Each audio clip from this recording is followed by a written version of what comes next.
Our person of the week. Gather the kids. They'll likely know who this guy is. He's their champion and a champion of science, too. Before they even got the chance to hug their parents, some were hugging him. Thomas Andrew Bowles. The most famous face in the crowd at Lehigh University's graduation. It's a relationship with the next generation he began building 20 years ago. Bill Nye the Science Guy. Bill Nye the Science Guy.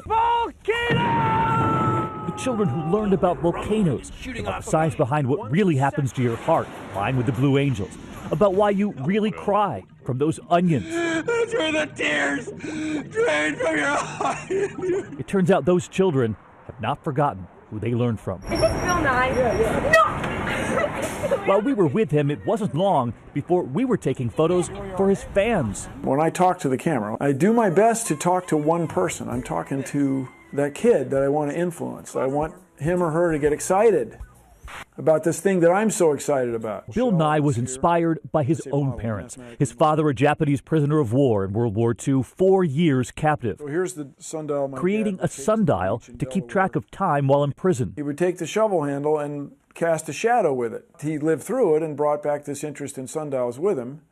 And it affected me in a way that I just didn't really get. His mother, a great influence too. She had a PhD. She was a code breaker, and their son would grow up to go to Cornell, an engineer for Boeing, before becoming the science guy. At his California home, he showed us his bow ties and this one, yes, the one with the human genome on it, given to him by the scientists who mapped it. But those bow ties began in high school, wearing them as a waiter to impress the girls.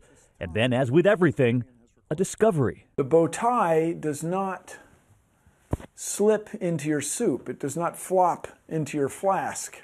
Recently at the White House Science Fair, and when I asked about the photo with the president got to meet me. It was very good for him.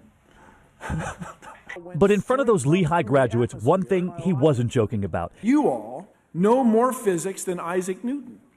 You know more physics than Albert Einstein did. And about those handshakes, after giving his speech, he asked if he could shake every graduate's hand, all 1,889 of them. As I say to everybody, I don't think they're going to remember what I said, but they'll remember how they felt, how they feel at that time, and that's really important. There it goes. Dare I say it, change the world.